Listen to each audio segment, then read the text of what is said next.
yɛda nyame ase bieku ɛnɛ kyɛn ara ɛbasa yɛsua ndwere Sabbath school adesua bɔtɔso nzia ɛyɛ basua ɛwɔ yɛbɔ yɛ bibire mu Sabbath school ne bɔ yɛsua ne mprɛti nwa ngandwere bie bɔ yɛ nzan bie bɔ lema wiase awiri yɛ mene wo yɛmunyo yɛ wɔ no bi na adesua bɔtɔso nzia ne bɔ laiti ne nwa yinde mbuale mrene inde mbuale mrene tie ba ne nyame inde mbuale mrene so trust na ye bombaye eda eduele ne bombaye na ye shego ejabate krongro no obechi boni ne doye boye boni o ye da wase amen ye ba osuya wo ndwere fa ye boni che mo hu mboka yeso na ye huru yesuya iya fa mu asinaya mu we Yesu dumaniti amen amen jo adesua no wa yinde mbuale mrene medem se nyame emre nde mbuale mrene ye ba asua na ye adesua ne yini enum bofa olilim num anache inga bodwere ne yekunya ikofi Roman fo amomane eti buru ne nsa Roman from man, it's Brunenza. Say, a mokucha moboka. It's Brunenza, you Bruneko, or a Brunion. You, Mamma, it's here, a radin monogre. Amen. Nehimosini Amos in Mereni. Chamras and Che, a motin yebifi, Nanu. Viche, young Gwendolene, Wapinje, Watra, and Mrebo. Ye, a giddy foil.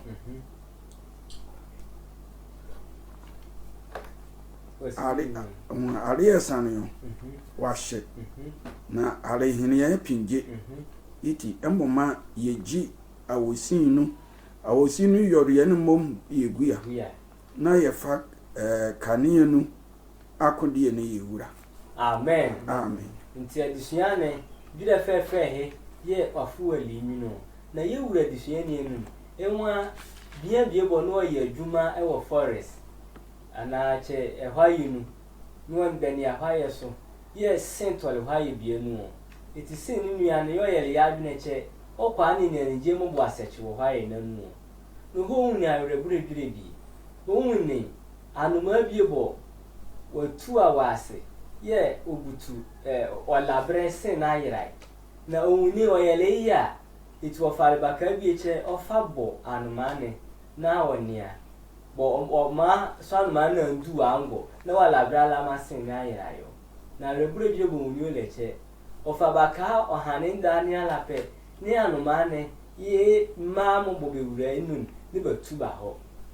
itru ni che sa se ne boye no yiran anuma na hano ko ra kutuko ho na ko so na tiche wolle ahone pa fa mai ma ni moti mo di che obutu ma ni mo so na yi mo mo yira choko ya imanu mode bengowu na bekunyanguwa na sojure he ye faye ba ye Bible ni Yesu nuwa ni enwiche Yesu Kristo bone hane ase hen ahanu de che Yesu Kristo oyechi ye life oje yechi ya brabo maye not na nka bi na akoso le no na ta hore pa bolle ma me no ye munyo ni etin ye Yesu Kristo ye leche ngowa na ngowu chokoya me no ye munyo ye kunyanguwa asina oha Yesu Kristo amen amen ya ne yewura no mo fama ne na se komo na eche ade ne na che kwasida ne a ofama ne ye che ne ka krongro ne wo dwirale nka krongro ne wo dwirale edokra ngo she wo so ne ka krongro be ni o kan dwire na wo dwirale be nra ye kan dwire wa yo brebo ne ezafo ne mo ne be wakondu ne nyame enwa amo yere ka kongrom be mame na hire Moses wo Moses ma about to sunyan iti abronyo no nyimo motwe ma mene mo yetena na nyame ba tran yenu a yo kofa mvom so kofa kwache ye okay uti amo ye ban kongrom uti nyame me ka biara bofin wo bere wo dwiraye wo wa ye kongrom na nyame ma ba ye etena sua be man na so tena sua ne ba chi nu ensa beho bile gaso ye ile krongon neka ye krongon neka okay uti ba hye nza na dwa ne aso no yes ebie ye bone a ne wafa kaka wawa boy anaje kuku ni ba hu wo dwa ne aso ne wafa emojan wafa ho krongon neka abre ne wafa wapete wasire bonfache wama sunani na afono aso a manyam kureti ben bayin be mangwala te biara bem kureti be butu tena suaniam na ba hihenu be le be wo kabo eyi fitawo be le be wo ka yi ato ye be le be wo nwunu abusua biara ne de ye be le be wo sia abusua biara ne kabo ontena to basha bem kureti be butu be bombaye besre nyame eche wo fa bone ne kureti fa chebe bo afo na hwawie okay la afo no dwumadi bo be di hwe utu we sha osofo no bo ba li so dwumadi ne wo mo tie wo na te nyame ete kongro ne tim wo ma che wo tie wo iti bren ye ka che yi wu dwirare be kwa dwira me niam kureti be wo ma be wo ti okay uti sofo no bo ba ho wo dimo dwira ye kura no afa boan ko yura afa dwira ma niam kureti be wo na fi wa family enyo no bem kureti ba tin dondo ba ne so dondo ko the fair assassin ye edi obo ya be kwa dwira hwa ye no wenza makon ne kone de ba fa ba bo afore ba fa moja ba fa ho krongbrom bia okay afa patama ma ali chene ya krongbrom ju eti wa ba sha ne che ba fa ma nyam kureti be we ho nyam kureti e biara bombaye osre bonfache na hinu san wole nzunzan so kaninga wa Kristo sumno bwan bo queen ujina bla ma Yesu Kristo amen Yesu fie nguru yo wario na nguru do liche ngudo bengu liche do benga mo jangu ado kutuma cho fa mo jane oba kan mo jibe kan mo jan be guase aso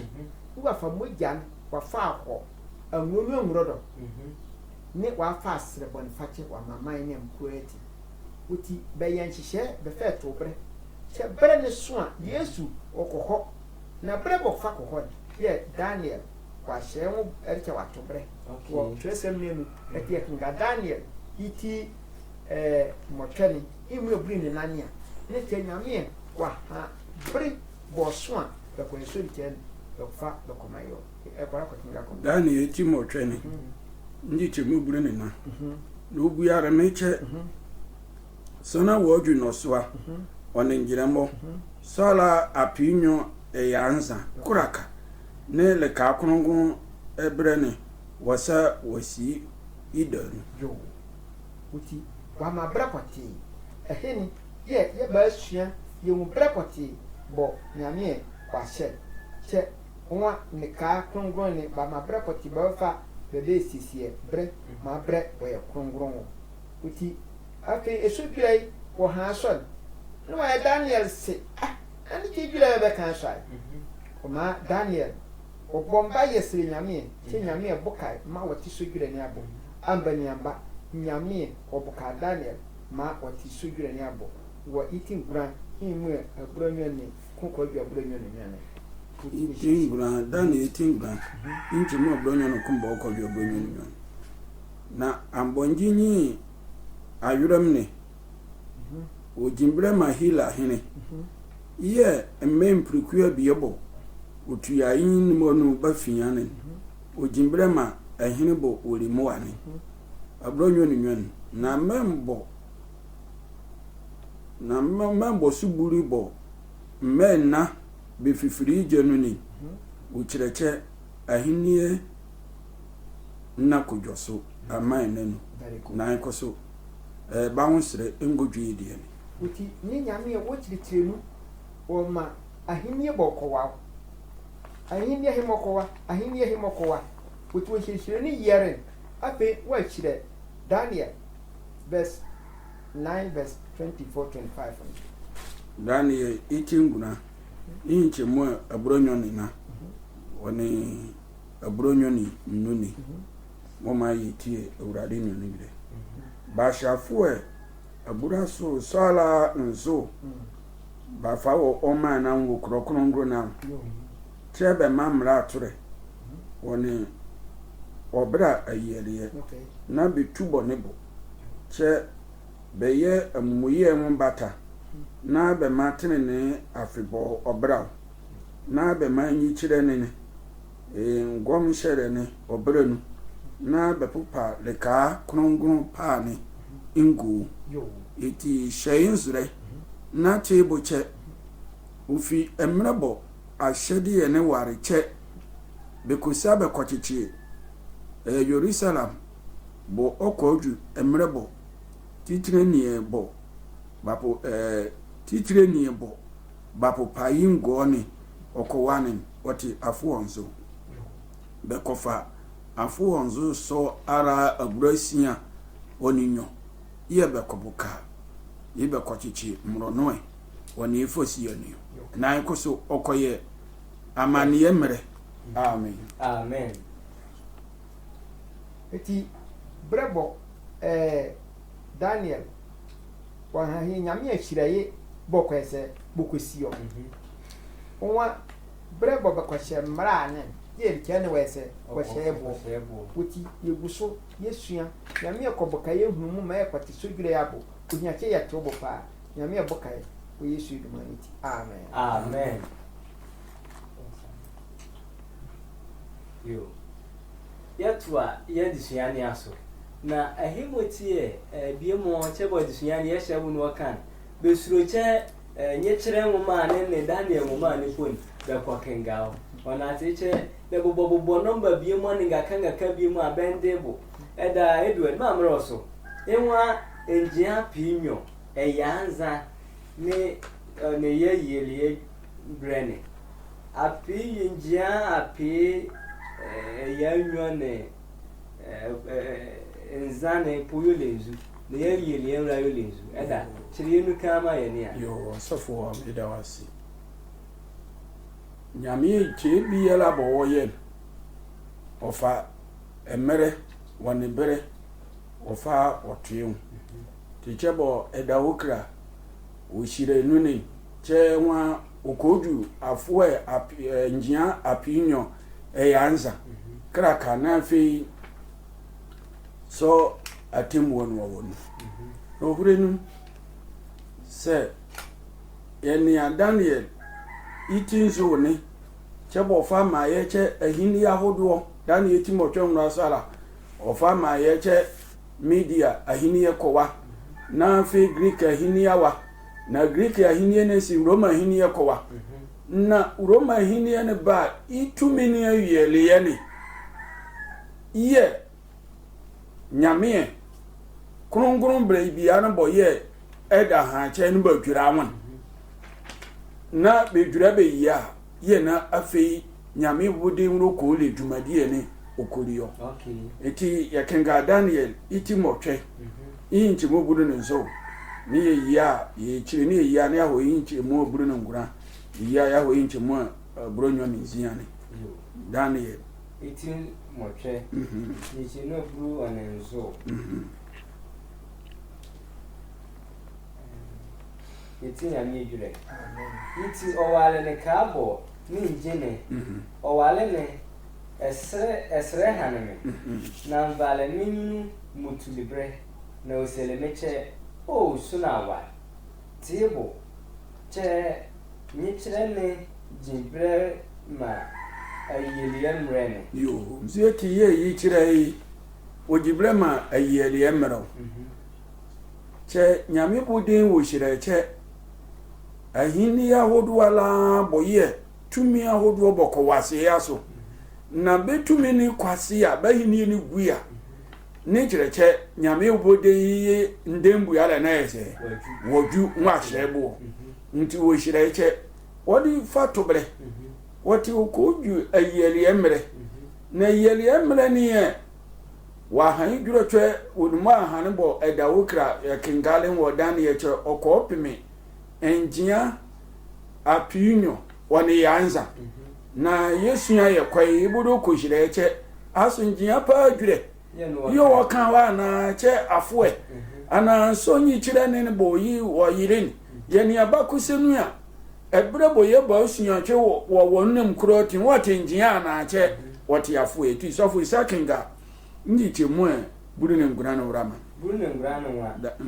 dan ne ti motwe ndi mu buru ne ngura buru ne ngura wa no sereche tie ahurihule ne ba ayelia bokosine me ba la yeli michiro ofiche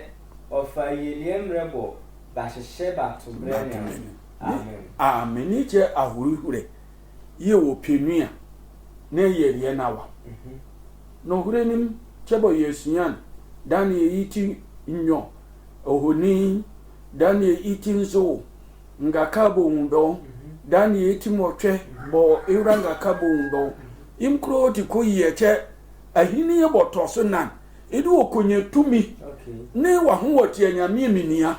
na fi adwuma dembo Yesu ye ahudwura na nchebo wo dwira nwo nwrodon ohene ne okule koyo o wa bakusem no Yesu wiesi ofiafo yanza nanu beshi bobeli Yesu sim kroti no fiafo eyanu abrasa motwe bokoduafo apekon eyanzo abura hunana motwe nanu mikire 538 AD to 1798 nen afendi ewiase odua wosinu tibefre awosin mere dark ages ne bemomba yebenjire nyame kurosuna iyo le tumiche ha boni yese eshire na aso hiwote awurihure Yesu po wase aso ha twa fa boni washen folezi fo ha che ole tumiche fa boni cho ipo bote nyame ya wa boto o boyo boli cheni na kurosuna onwa eka boni kan ba ha boni chire na wo chire che awurihure na wiye yen na awurihure no o wa bere boni na ye yeliele boni eti adusia ne ewura ne ebuche enye Yesu wiesi behu agidifo nsala afo yanza nanu afo yanza ne afo buruboto ase ne ye be to be bokra na afo eyenu abrasa mbotwende mra wale che afindi nyame achia kronkron ne be yechi na be fa yi achia boye be soe be frei sende ne be feesi ebre nti afindi Roman ohene boye what was nefendi waye osofo sunabo regio politica boye what osofo enede waye wohene so man ben wiasem kroti na fe wo shemra che be faso me ho wiasem kroti na dana tibra asore hi ye nwiche wodubere bia ba ye koboneka ba yi bishop ne ebiala han bo ne wa se wa han hire no huro no woti nyame ya wuro pa se ndie le che na suna titimre no pobo ne da wo kra wo chire nun we wunche se wo bo ne na ka wi akaka na suna benga benjira suna ni wo sofo mbobode nwa ho wo dwuro ba ha wi akaka na suna ye nwa asire nyame na wo chire che yi chire che so tumi no koso o wa yere eblebo ye France Belgian rubber flag na betia or cheapo pious of our France manu ye 2 minutes wasio na yesiche 18th century nanu Yesu yesin afo apekon eya motwe nanu ya fende fa hundie somware ya fendi Yesu epegeti wodi adanze ye che somre nen ye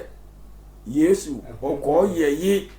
engwaje enhyeche na wadmeti kinga buru abronyo Nzia namba jura namba ngo ye Daniel moche yichenu abronyo Nzia wa no swa na njiramo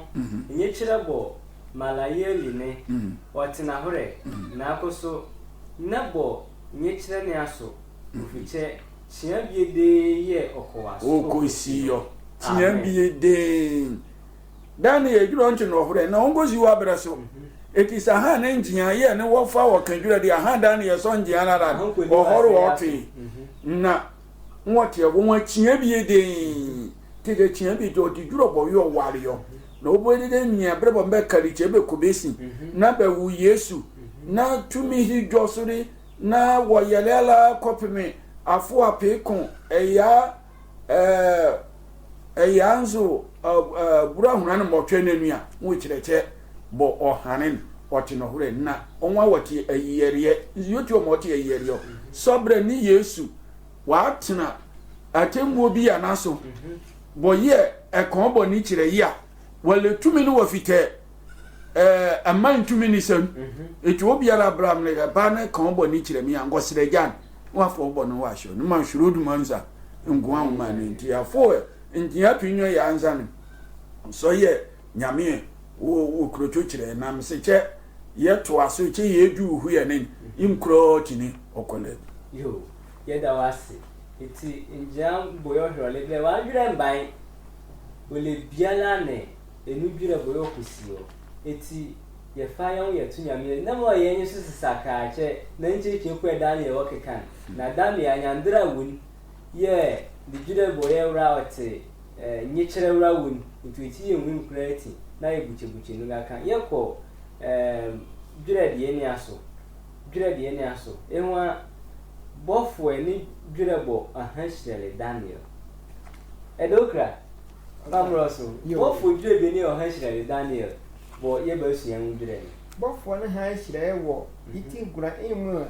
aburanwa ne nza ne che dwere ni am sakubuche ko mame ya Daniel iti gura yo imi aburanwa ne nza abranya ne nza eti enyame dwere amen ehele wo sufre ne abonen muyaye biefili nu wale na mawache me ba ha mi kire ofiche nyame okuru dwere pa yiti ti dwere ne abo na dwene nye kire ne amen amen oti akinga Daniel yiti ngwania wanga biro patu biara bra ambo oti ne che ebire bo han wo iti motwen mme bure ne nan yiwu bire ye ne wese okam oti wo hanen kuso wo maaye ebire ne echeche wote Nzia apinyo eyanza yiwu bire mo kan wo iti motwen eti bire ne ye ne Daniel nwa ye nwa yo nwa Daniel na wo bire me kan no bresu giro egiro ngo wo de eti me prache ese ebino na tobo na Israel man ne mokoso ne be kanda ho a amoma mesro buke Ezekiel chapter 4 verse 6 de ko buke numeri 14:34 roka ele ho a ogina brema foko eti so ni Israel fo no mo Ezekiel Ezekiel 4:6 number 14:34 okay 34 mama yetie awurade inu onu bire amen njia elebura na ye emofa betitele asiyeni na chebo njia ne isma atini emo muye kobo emutiso afo abura na bo chiakun biara ejibrema afo okun chiakun biara gina brema ne che afo okun so for correct ngo Ezekiel 18 14 4 okay 14 go ne na nche nu enye 34 abrasa one na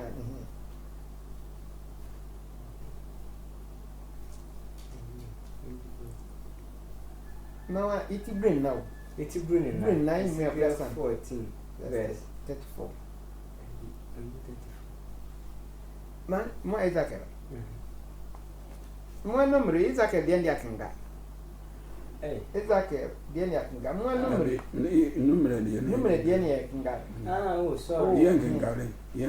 numero ne kinga Ezekiel 4:6 Ezekiel 4:6 sorry oh sorry my confused so patch okay eda ebucha kinga 4:6 Ezekiel okay verse 6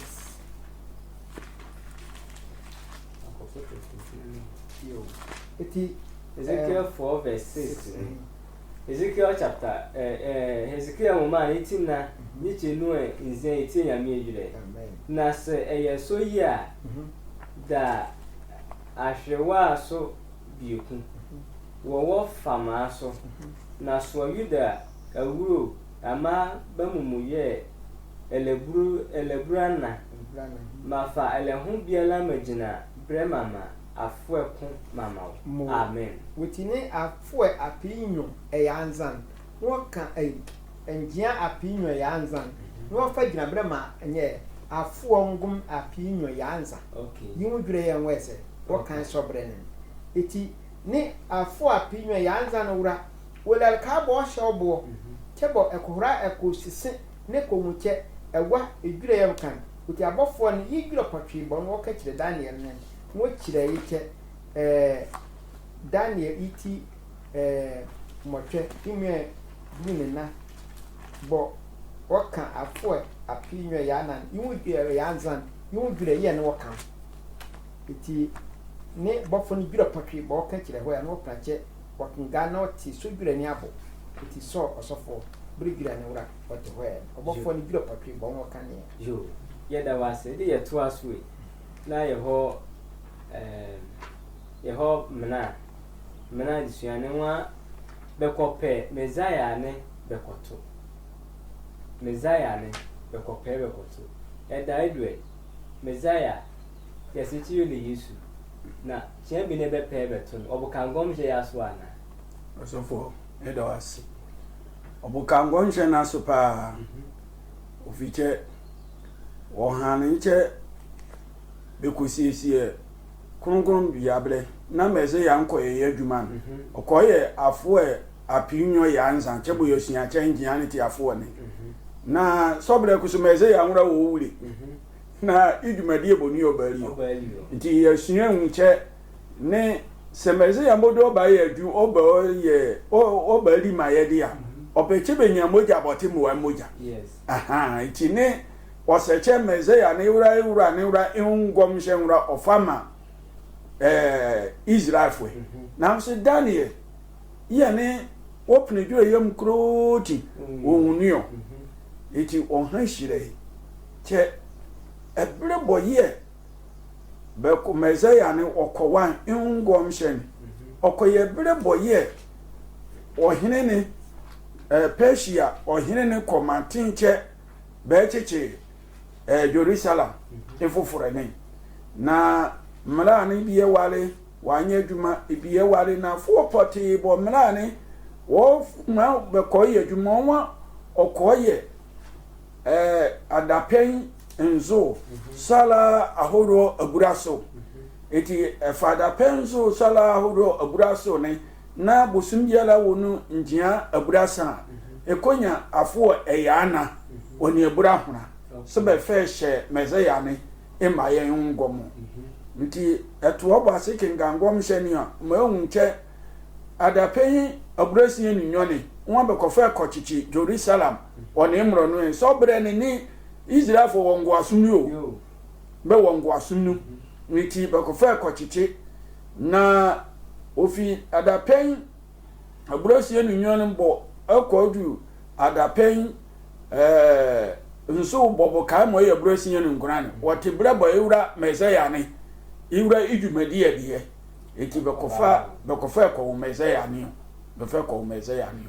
afei yesu Adesua menwu che okoha adapenko na adapenko no te Messiah ne idumadi e bo baali na yimini abo rebe ko idumadi e koman ne mkro ti okoho ayele ne wa ma yesu idumadi e ne bo ye aso ne wo wie peyo edam po she to asu na be prache benen olabre na ni cheche afoe api nyo wane yanzan enu bie ya nwiche fimre bo Daniel onyane sojure ne yeso afoe api nyo ne yanzan ne shebo na emum ne enu yana one bekase abrahuna that is 490 yeah ofi Daniel mo so tun bo ba si Yesu Kristo wana yewra Yesu afo ene mo be die bu be chefa die bo so afo eni anu yo lebre so ye pati kira yo bom la je mi kira le che wo she ngom she ne che Yesu yi atemu odwumadie no ha chokoye afo apinyo ya anza Yesu ya che ndi anti afo nemo dwumadie bo Yesu ko ye wase aso iwra wo shirishire nu chebo ohan che mra ne ba che be se chichi Jerusalem okoye afo eyana buramnu wonenzo sobre mbe kaliche be kosie so yo kosho na ohye sobre ne nu yu won koye afo yana na bura hona yu fe koliso dwumadie ne yo nti afo yana na bura hona ne agengwane Jerusalem be chichi woni be chichi Jerusalem be ya Yesu be kowi woni Yesu ni yi asubo woni yi wiye si asmafo no be dwumadie be kolinam kroti ye okoye afo eyana woni abura hona okay nuala brepa yo afo eyana woni abura hona eti se peso afo eyana woni abura hona mfite afo apinyo eyanzania be konwe okoye che 10 eti ne kireche mezeya ne sobreni no oti Yesu be wo yin o wale wo ye adwuma AD 27 ye bebo Yesu yi asuo na wo hye adwumadi ebo o hanche nwa adape na fiane be kope baba srane kope kotoyu amba da pe ne Yesu ye adwuma fo enzani buye pepepe ye be hye baba sra ye be se be hu onwa ndetafo enzo ne wa hyenunyo pepepe onwa woni dodo okoya pam eti Yesu wiesi nwura asuafo mba ya asomafo ne ewura woni be ya pam be fedwura ni be han wo Juda amanuam kroti na wo kireche da pe na wiye ye ne ye ahani Israel fo bayi beche be fedwura mbe fe ho wiase am kroti yo na Yesu obodo adwumadi ye ne Israel man nagase bani be lecha ngurangura ambani amba Yesu iwie simba asomafo no bra be fedwura ni be kon be shi Stephen be se be si nyobo e be hui wo kireche be kolegumadi amba kwa se che bebe tinyame man fle be se se nkura eti sobre ni obayiye yere ya nwoka afo apeku eya motwe woni buru eti se efa baboka yi efa afo eya na bura hunane bo be Yesu yinzemba hana bo woni Yesu yanfo no kwa wie ya no kopisi afo bekari chebe ko benyuno kopisi afo apeku ya motwe abura na woni na cheche 1844 ni en ncheche yidi adanze meche adusian no waba na e planchi yebuche enye kan na kinsa ro ka che mezeya ne bo be kope be kotun ti yewu che mezeya mbo kope kotun Yesu kire onyame ladi kire dan ye che amba so afo apinyo ya anza ne dwumadie boko wonu ho he mezeya ne kowa na afo ya ne na bura hunu anu apepepen yi asubo inyamsem hna yi wie woni asuafo mawura benyam sembo beyenam kroti wo Israel manun okoyese okoho ayeriye amba hiam kroti koso owo amen amen nyame amba ehitio ma Israel fo mo be bra be chekile be munche emra du chebe wo Messiah ne yo ona te chene so ngom shehene iwu gonda bulenium wala brema be ti be on beti ba twuma bo ne be siki mungonda bulene de ne be se che emra du che be wo Messiah no na te che mimbe onu osofo kai che anya onwurefo no mo be fi Palestine abewale yo na be nia Yesu ni na ba makon hello do ha oho so le wuro ha hira sofo mba nche bebu Messiah ni ngom hye ni ngungonda bebu dia la be winche le ko be ko bebu dia winche ebere so ani o be che iso ti o ma hello di nyatin na wo hu ngwala fi ele hu ba ba kodu afo onyon eti nyame e ngom hye bo ahye ne enu labre pefebo oni che e ka che hede wa family en mendebo ola be pefeti e da hire ala mi ewuche so ngom hye bo yo shelen wa penu bie wa fin wa pe wa fin ni ole ofidan ye penso ton bo ba bi Yesu Kristo ya wure woni yiwule buni josole woni Yesu yafo en mora bendo aswene ton wa mayewi Yesu yafo mora beto aso ton mu kodu afo apekun eya moche woni abrana woni na eti afo yeto odisua na so edokra mfa heme bo bre afo ape kun eya moche abrana woni nan ewra mu dire te se yo afo apekun eya moche abrana ne nan boy bro 1844 nyame yewu ye mama ofiche liche biara bo nyame opranche osim oche yebre ofa atobre no wasi bre no na pepepe na Israel yewa Daniel ni nyame yi kire beche okopem afo apinyo yanza ne wayinu che afo yana abura huna ibe fa kwa sisi Jerusalem when be kwa ya pam we ke biara wo be peso bi oti afo apinyo yanzan be peso afo ape na abura huna efefiswa yana abura huna efefiswa woko ha afo ape kun amotwe wani buru oti ekofa sori ka hihya efibo na ekofa to aso a ekonwuche da ne be ka ba njia be kosie na wonyame e wa hye biara pepepe Israel brebo be ko ha ko hire be che e mo sa be chi Jerusalem na mo si be hene ma wa nya Jerusalem so bre mo hye yane boye bo harawo abanyamba ohene bie bo fre Adesua ye wesel Ezra buku ni enu ekinga itinzo ni a kunche yo ma tinche Israel for ne bese besi behine na be chichi be Jerusalem ne eti brebo ma sori ke ne pe ne che date bo be fresh be start be ka hoye no ahyeebo oti be hare ni ala be nwuche afo wo pemu AD 34 na AD 34 ne bre ye ne woka Yeliama Stephen yiwu dwere ni Israel for mo nyame o mo fa dwere mbe ho bet brala ye be yo ye nyame ma be si Stephen be bo afa ni asua for mo be wati be ko ne mkurati ni dwere na ese ngo pe ko be wati be fa dwere mbe ko wati brefa afo abrasa ne nan e fa ko buka 1810 ni aso ko nya 1844 okay nyame ni che brani ye ni wokan ti bie che be ko hye krongron bia ne ye ne ke ye zizi yu grare ne ye bo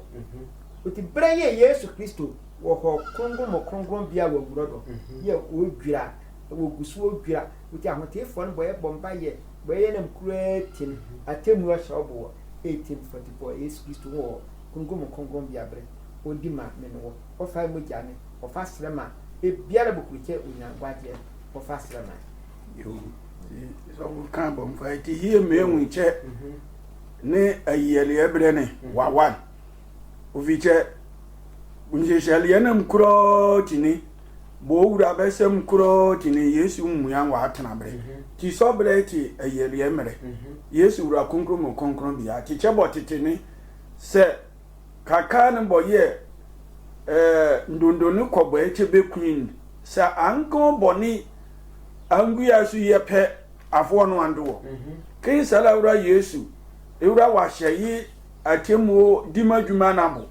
bo woyo ye wura yense chiambo ye Yesu okofite ho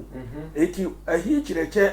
yem kro te se che ye ma ye nwati na ye kan bo ne mi kire no hore nu na ma ofo ye bo ne cheye na be twure eduma ewo ngwa krata nanu na wo fa katuya ba che bodi se mitie bro nyunu nyo inchi mu buru nyon ka kire che ni ame ba de drama katuya ma fa me bi ala che boye idwumadi atia ye wura sa ha katuya pa tinyame ye wo hira ye amen ye adesua da kan hera ye fa ye pisiwa adesua ne nu ye fe Daniel ngoma ane ye kira ngoma ye han ya boye buche nun mbe mo ya mi hira mo pa che mo buche nu ngoko ma mi dem ni che e biara bo tien wa table na choko ya koto aso na atebo yi